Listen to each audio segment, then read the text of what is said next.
আসসালামু আলাইকুম প্রিয় ভিউয়ার্স, আশা করি আপনারা ভালো আছেন।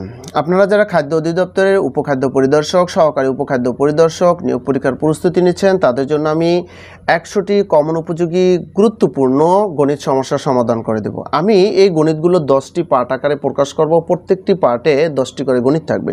আজকে পার্ট 1 নিয়ে আলোচনা করব। তো ভিডিওটি ভালো লাগলে অবশ্যই একটা লাইক দিবেন। তো চলুন ভিডিওটি শুরু করা যাক। 1 নম্বর গণিত আছে, একটি চৌবাচ্চার 3টি নল দিয়ে যথাক্রমে 8, 12 ও 24 ঘন্টায় পূর্ণ হতে পারে। 3টি নল একসঙ্গে খুলে দিলে চৌবাচ্চাটির 3/4 পূর্ণ হতে কত সময় লাগবে? এখানে আমরা এই গণিতটা সহজে করতে পারি কিভাবে।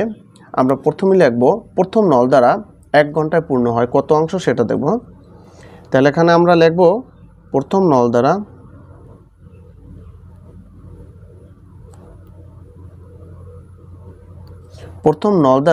1 ঘন্টায় পূর্ণ হয়,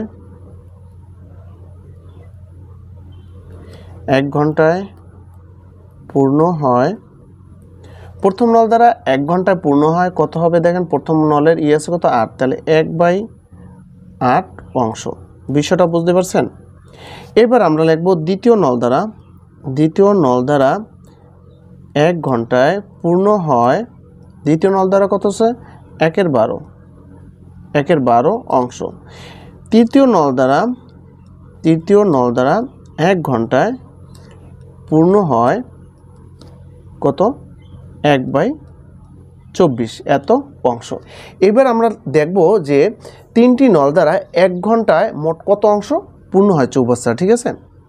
সেজন্য আমরা লিখব 3টি নল দ্বারা একত্রে 1 ঘন্টা পূর্ণ হয়।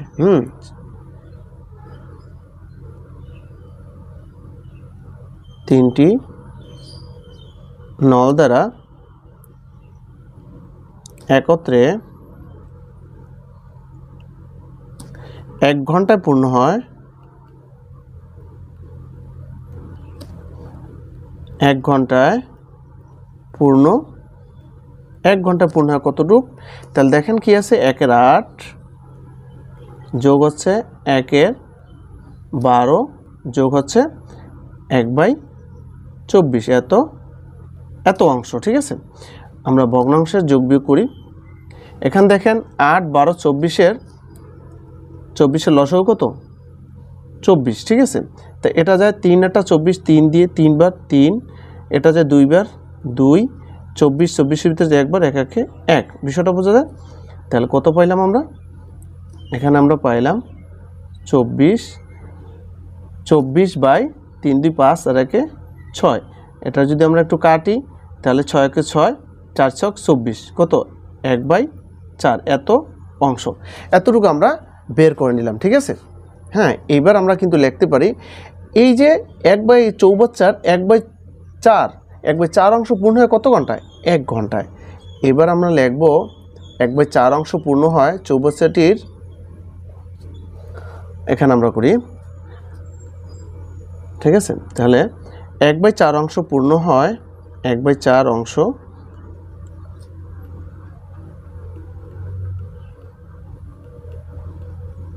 অংশ পূর্ণ হয় 1 ঘন্টায়। আপনার বিষয়টা হচ্ছে কি জানেন, আপনি গণিতগুলা আগে আপনার প্রথমে একবারে সবিস্তরে বুঝতে হবে। আপনি যখন সবিস্তরে বুঝবেন, আপনি মূলে যখন বুঝবেন, তখন কিন্তু আপনার শর্টকাট এমনিতেই মাথায় চলে আসবে, ঠিক আছে? তো আগে যারা শর্টকাট নিয়ে ভাবেন তাদের আমি মনে করি যে শর্টকাট নিয়ে আগে ভাববেন না, আগে নিজে বুঝে করার চেষ্টা করেন, ঠিক আছে? এখন দেখেন, অতএব আমরা লিখব কি 1/, সম্পূর্ণ অংশ কি 1/, সম্পূর্ণ অংশ। 1/, সম্পূর্ণ অংশ পূর্ণ হয় কতটুকু দিয়ে সেটা দেখব। সম্পূর্ণ অংশ পূর্ণ হয়, তাহলে আমরা কি লিখব? আপনার এখানে 1 আর 4 যাবে উপরে, নিচে যাবে কত? 1 এত ঘন্টায়। এবার বলা আছে যে কত? 3/4 তাহলে আমরা লিখব চৌবাচ্চাটির 3/4 এত অংশ পূর্ণ হয়। এটা পূর্ণ হয় কত সেটা আমরা দেখব। তাহলে 1 গুণন আছে 4 আর এপাশে আছে কত? 3 আর নিচে আছে কত? 4, 1 তো গুণ। আচ্ছা, তাহলে দেখেন এই 4 4 কাটা যায়, ঠিক আছে? থাকে কত? 3। হ্যাঁ, 3 ঘন্টা।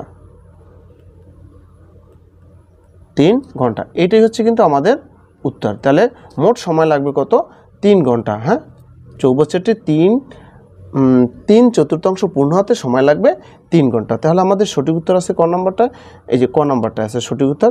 আমাদের সঠিক উত্তর আছে ক নম্বর, অর্থাৎ 3 ঘন্টা। আমরা পরবর্তী গণিতে চলে যাচ্ছি। ওকে, 2 নম্বর গণিতটা বলা আছে বিশেষ ক্রমানুযায়ী সাজানো 11, 13, 19, 29, 43, 61টি ধারাটির পরবর্তী সংখ্যা কত? পরবর্তী সংখ্যাটি হবে কত সেটা জানতে চাওয়া হয়েছে।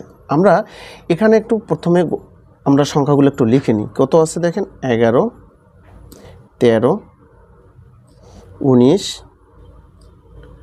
29, 43, 61। ঠিক আছে, এখানে আমরা দেখব পাশাপাশি দুটো পদের পার্থক্য কত আছে। দেখেন এখানে পাশাপাশি এই দুইটা পদের পার্থক্য আছে 11, 13 মানে কত? 2। তারপরে এই দুইটা পদের পার্থক্য আছে কত? 6। এই দুইটা পদের পার্থক্য আছে কত? 10। হ্যাঁ, আর এই দুইটা পদের পার্থক্য আছে কত? 14। এই দুইটা পদের পার্থক্য কত আছে দেখেন? 18। কত? 18। ঠিক আছে, এখন এখানে আপনি একটা বিষয় খেয়াল করেন। দেখেন এখানে আমাদের প্রথম যে এই পদটা আর এই পদটা পার্থক্য কত করে দেখেন? পার্থক্য এখানে পার্থক্য আছে কত? 4। এখানে পার্থক্য কত? 4। এখানে পার্থক্য আছে আবার 4। এখানে পার্থক্য 4, অর্থাৎ পার্থক্য 4 করে বাড়ছে। কিন্তু পার্থক্য আমরা দেখতে পাচ্ছি কি 4 করে বাড়ছে। তাহলে এখানে পরবর্তী পার্থক্য তো 4 করে বাড়বে, তাই না? তাহলে এই যে সংখ্যাটা আমাদের, এই যে অজানা সংখ্যাটা, ঠিক আছে, এই যে অজানা সংখ্যাটা এখানে অবশ্যই পার্থক্য কি পরবর্তী দেখেন 18 আর 4 22। এখানে যে সংখ্যাটা বসবে এই দুইটার পার্থক্য কত হবে দেখেন? 2, 6, এখানে তাহলে 18 এখানে কত? 4 যদি বাড়ে তাহলে কত হবে? 22। আমরা যদি 22 লিখি তাহলে দেখেন 18 আর এই 22-এর পার্থক্য কত? 4। যদি পার্থক্য কিন্তু 4 করে বাড়ছে, তাহলে আমরা এই যে 61-র সাথে যদি 22 যোগ করে দিই তাহলে কত হয় দেখেন? 2 এর একে 3 আর 6 আর 2 8, অর্থাৎ আমাদের পরবর্তী সংখ্যাটা হবে কত? 83। উত্তর 83। বিষয়টা বুঝছেন? যখন এই ধরনের এগুলো চাইবে তখন আমরা তখন আপনারা যেটা করবেন, পাশাপাশি সংখ্যা দুটির পার্থক্য বের করার চেষ্টা করবেন। ঠিক আছে, তাহলে কিন্তু হয়ে যাবে। আমাদের এখানে সঠিক উত্তর আছে কোনটা দেখেন? 2 নম্বর সঠিক উত্তর হবে খ নম্বরটা। আমরা পরবর্তী গণিতে চলে যাচ্ছি। ওকে, 3 নম্বরটা বলা আছে 9800 টাকা 2, 3, 4 ও 5 অনুপাতে ভাগ করলে বৃহত্তর ও ক্ষুদ্রতর অংশের পার্থক্য কত হবে? আমরা এই অনুপাতগুলোকে যদি ধরেন, এই অনুপাতটা ধরলাম আমরা 2x, এটার যদি ধরি 3x ধরলাম, 4x ধরলাম, 5x ধরলাম। তার মানে কি এই অনুপাতগুলোর সমষ্টি হবে কিন্তু এই টাকাটা। তাহলে আমরা যদি এখন একটু যোগ দিয়ে দিই, 2x plus 3x plus 4x plus 5x equal to কত? এটা সমান আমি শর্টকাটে করে গেলাম। ঠিক আছে, এটা সমান কত হবে? 9800 টাকা, তাই না? বা এই কটা এক্স গুণ করলে কত হয় দেখেন? 14x হয়। কত হয়? 14টা এক্স হয়। 14টা এক্স ইকুয়াল টু কত? 9800। আচ্ছা, বা এক্স ইকুয়াল টু কত হবে? 9800 ভাগ হবে কত? ভাগ হবে 14। ঠিক আছে, এখন এটা কাটাকাটি করলে কত হয় দেখেন? কাটাকাটি করলে কত হবে সেটা আমাদের দেখতে হবে। এটা কাটাকাটি করলে হবে আপনার 700। কত? 700। অতএব এক্স সমান আমরা পেলাম কত? পেলাম 700 পেলাম। হ্যাঁ, এইবারে আমরা কিন্তু বের করতে পারবো যে বৃহত্তর এবং ক্ষুদ্রতর অংশের পার্থক্য কত হবে। এখন দেখেন এখানে ক্ষুদ্রতম সবচেয়ে ছোট সংখ্যাটা কত? 2x। এটা ছোট না, তাই 2x এর মান কত পাইলাম আমরা? 700। তাহলে কত হলো? 1400। 7 দুগুণে 14, 1400। ঠিক আছে, আচ্ছা, এবার বৃহত্তরটা কত? 5x। তাহলে 5x এর মান আছে 700, 5 7 3500। এখন এই দুইটার পার্থক্য কত সেটাই জানতে চাওয়া হয়েছে, তাই না? তাহলে 3500 থেকে আমরা 1400 বাদ দেব। 3500 বিয়োগ হচ্ছে 1400, কত থাকে? 0 0 0, 2টা 0, 4 আছে, 5-এর বাকি কত? 1, 1 আছে, 3-এর বাকি 2, এত। ঠিক আছে, এত টাকা। তাহলে সঠিক উত্তর কোনটা হবে আমাদের? ঘ নাম্বারটা, 2100 টাকা। আমরা পরবর্তী গণিতে চলে যাচ্ছি। 4 নম্বরটা আছে গমের মূল্য 15% কমে যাওয়ায় 6000 টাকায় পূর্বাপেক্ষা 1 কুইন্টাল গম বেশি পাওয়া যায়। 1 কেজি গমের বর্তমান মূল্য কত? এইগুলিটা আমরা করব এভাবে। দেখেন, আমরা দেখব যে লিখব কীভাবে, যে 100 টাকায় কমে। ঠিক আছে, 15% কমে যাওয়া মানে কি আমরা লিখব 100 টাকায় কমে। 100 টাকায় কমে কত টাকা কমে? 15 টাকা। হ্যাঁ, 100 টাকা কমে 15 টাকা। অতএব 1 টাকায় কমে কত? 6000 টাকায় কমে কত? আমরা ডাইরেক্ট লিখব 6000 টাকায় কত কমে সেটা দেখব। তাহলে এখানে কত দেখেন 15, আর উপরে হবে কত? 6000, আর ভাগ হবে 100। তাহলে আমরা এই 2 শূন্য কেটে দিলাম। ঠিক আছে, তাহলে কি থাকে? 6 15 90।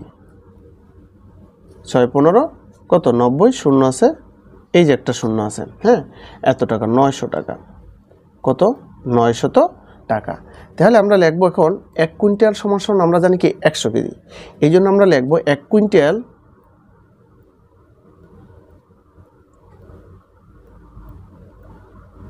কুইন্টাল বা 100 কেজি গমের মূল্য, 100 কেজি গমের মূল্য কত? 900 টাকা। কি? 900 টাকা। 900 টাকা। অতএব 1 কেজি, এখানে একটু কেজি লিখবেন, এত কেজি। ঠিক আছে, অতএব 1 কেজি গমের মূল্য, 1 কেজি গমের মূল্য কত সেটা আমরা দেখব। তাহলে 900 ভাগ দেব কত? ভাগ দেব 100। তাহলে কত হলো? 9 টাকা। এই হচ্ছে আমাদের উত্তর। কি? এই হচ্ছে আমাদের উত্তর। 1 কেজি গমের বর্তমান মূল্য আছে 9 টাকা। সঠিক উত্তর আছে আমাদের গ নাম্বারটা। আমরা পরবর্তী গণিতে চলে যাচ্ছি। 5 নম্বর গণিতটা বলা আছে, কোনো ব্যবসায় ক, খ ও গ এর মূলধন যথাক্রমে 320, 400 ও 480 টাকা। ব্যবসায় 300 টাকা লাভ হলে ক অপেক্ষা গ কত টাকা বেশি পাবে? আমরা আগে দেখব ক কত টাকা লাভ পায় এবং ঘ কত টাকা লাভ পায়। দুইটার পার্থক্যই হবে আমাদের প্রকৃত উত্তর। ঠিক আছে, তাহলে আমরা লিখব ক, খ ও ঘ এর মোট মূলধন। ক, খ ও ঘ এর মোট মূলধন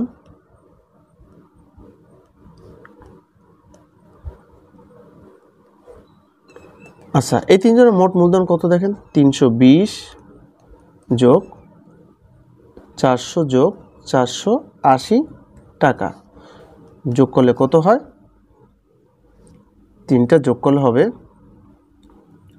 0 0 0 8 8 8 আর 2 10 1 4 1 5 5 4 9 9 আর 3 12 1200 টাকা। অর্থাৎ ক, খ, গ এর মোট মূলধন হচ্ছে কত টাকা? 1200 টাকা। এবার আমরা দেখব ক এর লভ্যাংশ কত। ঠিক আছে, আমরা লিখব ক এর লভ্যাংশ।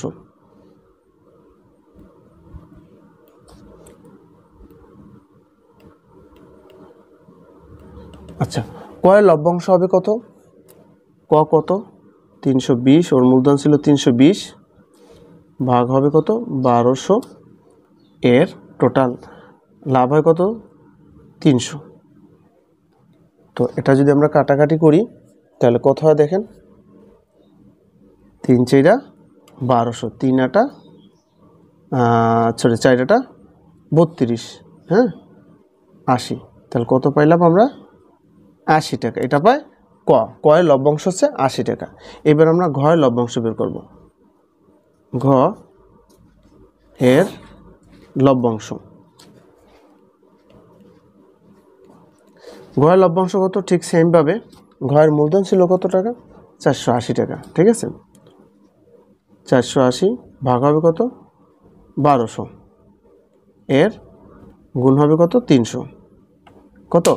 300 টাকা। ঠিক আছে, এইবারে আমরা দেখব কত হয়।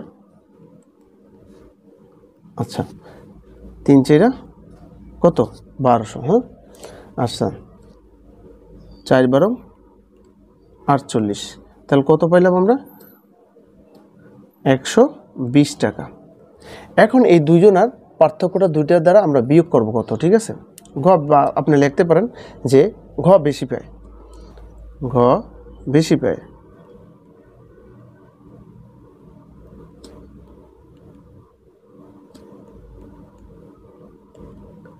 ঘ বেশি পায় কত টাকা, তাহলে 120 বিয়োগ হচ্ছে 80 সমান সমান কত 40 টাকা। এইটি হচ্ছে উত্তর। তাহলে 40 আছে কোথায়, ঘ নাম্বারটা আমাদের সঠিক উত্তর হবে, ঘ নাম্বারটা। আমরা পরবর্তী গণিতে চলে যাচ্ছি। একটি সরলরেখার উপর অঙ্কিত বর্গের ক্ষেত্রফল ওই সরলরেখার 1/4 উপর অঙ্কিত বর্গের ক্ষেত্রফলের কত গুণ। এখানে আমরা ধরি সরলরেখাটির দৈর্ঘ্য x। কি লিখবো আমরা, ধরি সরলরেখাটির দৈর্ঘ্য x,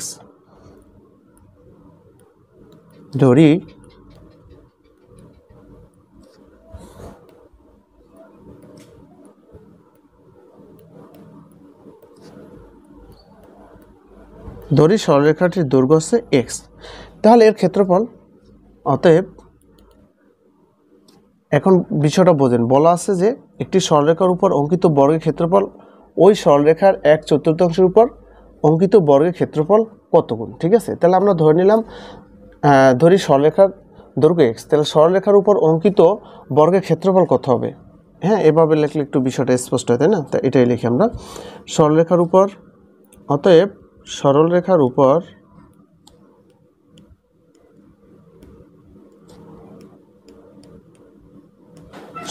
উপর অঙ্কিত বর্গের ক্ষেত্রফল। এই যে ধরেন একটা সরলরেখা, এইটাই x, বিষয়টা বুঝেন। এখন বলা হয়েছে এটার উপর বড় ক্ষেত্রফল, এটার ক্ষেত্রফল, ঠিক আছে। তাহলে সরলরেখার উপর অঙ্কিত বর্গের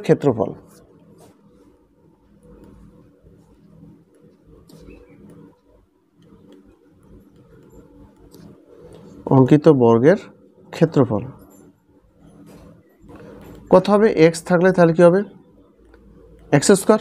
হ্যাঁ x স্কয়ার। এবার দেখেন, এবার আমরা লিখব কি, সরলরেখাটির 1/4 উপর। আচ্ছা এখন দেখেন আমি আর একটু ক্লিয়ার করছি, তাহলে এই সরলরেখাটির 1/4 অংশ কত হবে,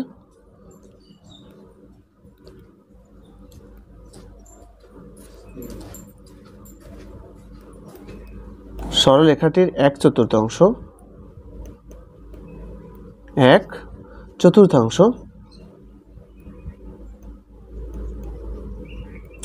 1/4 কি হবে দেখেন, x এর 1/4 বা x/4। অতএব এটার ক্ষেত্রফল কত, অতএব ক্ষেত্রফল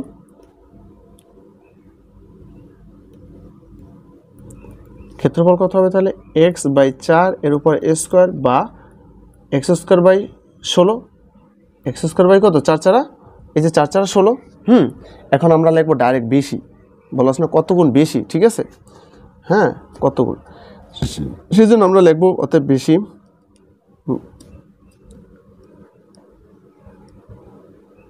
কত গুণ বেশি সেটা আমরা দেখবো, ঠিক আছে। তাহলে হচ্ছে কত x², পরবর্তীতে হয়েছে কত x²/16। তাহলে আমরা লিখব x², x16 যাবে উপরে, x² যাবে কত নিচে, x² কাটা থাকলো কত 16। হ্যাঁ তাহলে 16 গুণ, কত গুণ বেশি, 16 গুণ বেশি। সঠিক উত্তর আছে ঘ নাম্বারটা, ঠিক আছে। তো আমরা পরবর্তী গণিতে চলে যাচ্ছি। 7 নাম্বারটা বলা আছে কি, টাকায় 1 ডজন কলা বিক্রি করায় 20% ক্ষতি হয়, 60% লাভ করতে হলে টাকায় কতটি কলা বিক্রি করতে হবে। এই গণিতটা আমরা এভাবে করব যে ধরি ক্রয় মূল্য 100 টাকা। কি লিখব, ধরি ক্রয় মূল্য 100 টাকা, ঠিক আছে। এখন আমরা লিখব 20% ক্ষতিতে বিক্রয় মূল্য। কি লিখব, 20% ক্ষতিতে বিক্রয় মূল্য।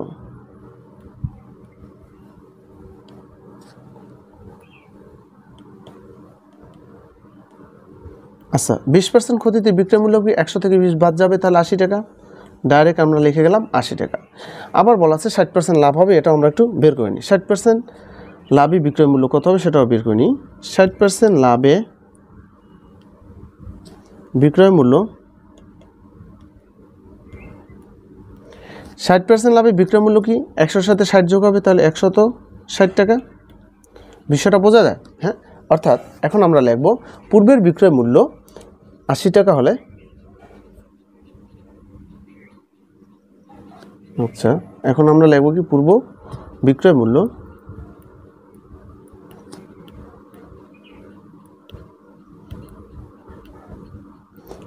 পূর্ব বিক্রয় মূল্য 80 টাকা হলে বিক্রি করতে হবে, বিক্রয় মূল্য 80 টাকা হলে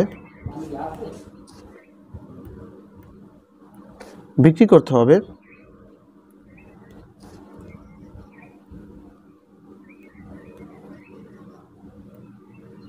আচ্ছা বিক্রি করতে হবে তাহলে কত 160 টাকা, ঠিক আছে 160 টাকা। এবার আমরা লিখব পূর্ব বিক্রয় মূল্য কি যদি 1 টাকা হয়, পূর্ব বিক্রয় মূল্য 1 টাকা হলে বিক্রি করতে হবে 160 ভাগ হচ্ছে ভাগ কত 80, তাহলে কত হলো 2 টাকা, 2 টাকা। বিষয়টা বোঝা গেল? যদি আমরা 60% লাভ করতে চাই, এবার আমরা লিখব অর্থাৎ মানে কি 60% লাভে, বিষয়টা বুঝছেন? হ্যাঁ, অর্থাৎ 60% লাভে যদি আমরা 60% লাভ করতে চাই, তাহলে 2 টাকায় বিক্রি করতে হবে। যদি 60% লাভ করতে চাই সেই জন্য আমরা লিখব 2 টাকায় বিক্রি করতে হবে, 2 টাকায়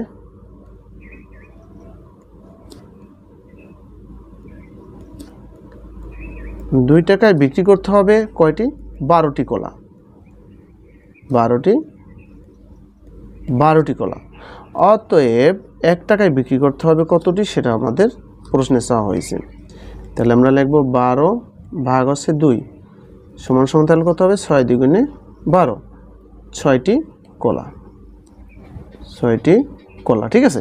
তাহলে আমাদের সঠিক উত্তর আছে কোনটা দেখেন, ক নম্বরটা, এটি আমাদের সঠিক উত্তর। আমরা পরবর্তী গণিতে চলে যাচ্ছি। একটি সংখ্যা 999 থেকে যত ছোট 997 থেকে তত বড়, সংখ্যাটি কত? এই গণিতগুলো আপনি হলে যদি শর্টকাটে করতে চান তাহলে কি করবেন, এই দুইটা যোগ দিয়ে দেবেন। কি করবেন, এই দুইটা যোগ দিবেন। 999 যোগ হচ্ছে কত 797, ভাগ হবে 2 দ্বারা ভাগ দিয়ে দেবেন, তাহলে কত হইলো দেখেন, এখানে যোগফল হয় কত 1796, 1796 ভাগ 2, তাহলে কত হয় 898, কত 898, ঠিক আছে। আর যদি আপনি এই গণিতগুলোর সবিস্তারে যদি আপনি বুঝতে চান, যে মূলে যদি বুঝতে চান, তাহলে আপনি লিখবেন, আমি সেভাবে করে দিছি যে ধরি সংখ্যাটি x, সংখ্যাটি কি x।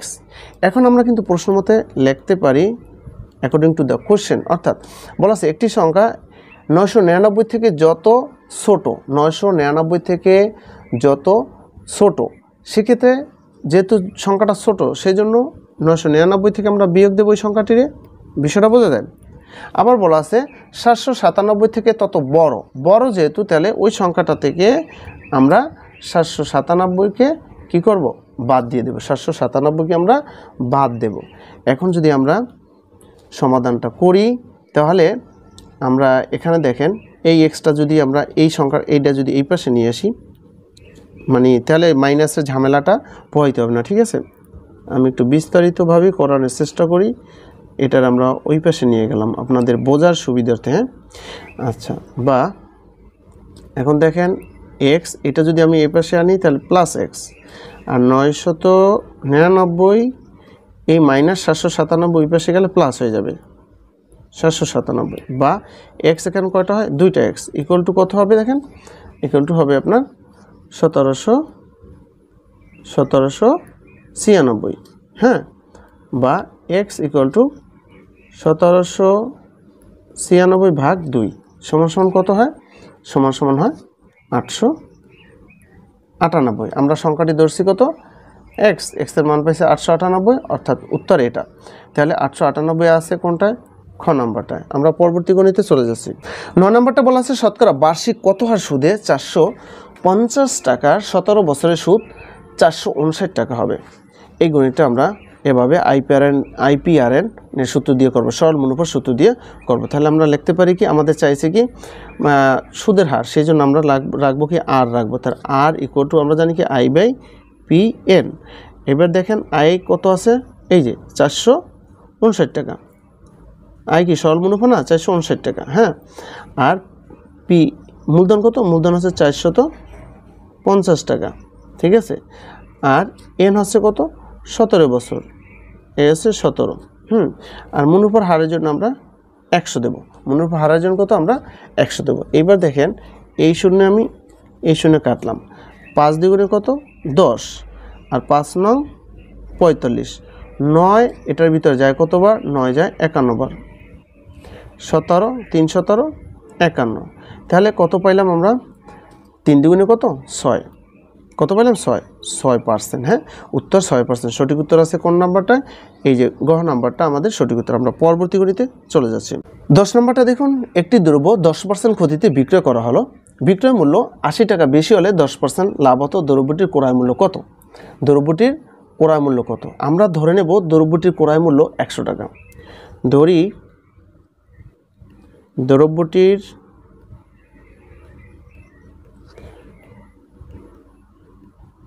ক্রয় মূল্য 100 টাকা, 100 টাকা। এবার আমরা লিখব 10% ক্ষতিতে বিক্রয় মূল্য, 10% ক্ষতিতে বিক্রয় মূল্য, 10% ক্ষতিতে বিক্রয় মূল্য কত হবে, 90 টাকা। 100 টাকা থেকে 10 টাকা বাদ যাবে, 90 টাকা। আবার আমরা লিখব 10% লাভে বিক্রয় মূল্য, সেটাও একটু লিখে নিই। 10% লাভে বিক্রয় মূল্য, 10% লাভে বিক্রয় মূল্য, তাহলে কি 100 সাথে 10 যোগ হবে 110 টাকা। এটা কিন্তু আমরা সবাই জানি, তাই না? এবার আমরা লিখব বেশি বিক্রয় মূল্য। এই বিক্রয় মূল্য পার্থক্য কত সেটা আমরা দেখব। বেশি বিক্রয় মূল্য,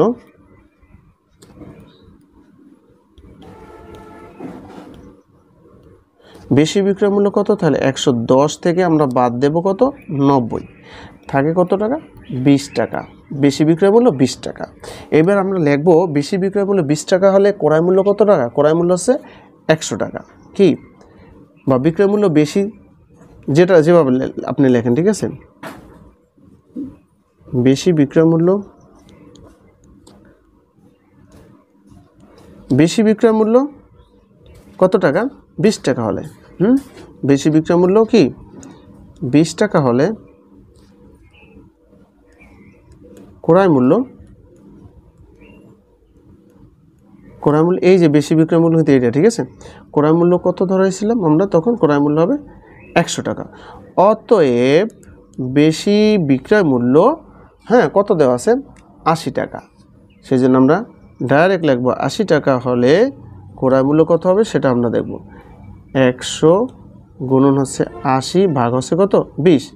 এটা কাটা যায় কতবার, 4 বার, যেভাবে আপনি কাটেন। হ্যাঁ, কত হয় তাহলে দেখেন, 400 টাকা। 4 একে 4, 0 হচ্ছে এই, তাহলে 400 টাকা। 400 টাকা আছে কোনটা, ঘ নাম্বারটা আমাদের সঠিক উত্তর, ঘ নাম্বার। তাহলে দ্রব্যটির ক্রয় মূল্য কত ছিল, 400 টাকা। ভিউয়ার্স, আজকে ভিডিওটি এ পর্যন্তই। আর আপনারা যারা এই ভালো একটা প্রস্তুতি নিতে চাচ্ছেন, তারা চাইলে স্ক্রিন দেওয়া হোয়াটসঅ্যাপ নাম্বারে আমাদের সাথে যোগাযোগ করতে পারেন। আমরা ভালো একটা স্পেশাল সাজেশন আপনাদের জন্য প্রস্তুত করেছি, সামান্য পারিশ্রমিকের বিনিময়ে। সাজেশনটি স্ক্রিন দেওয়া হোয়াটসঅ্যাপ নাম্বারে দিয়ে দেবো, ঠিক আছে। তো আর পরবর্তী যে পার্ট 2, পার্ট 3 এরকম 10টা পার্ট আমি দেব গণিতের। তো পরবর্তী পার্টগুলো পেতে অবশ্যই চ্যানেলটি সাবস্ক্রাইব করে বেল আইকন অন করে রাখবেন। তো ভালো থাকবেন ভিউয়ার্স, আসসালামু আলাইকুম।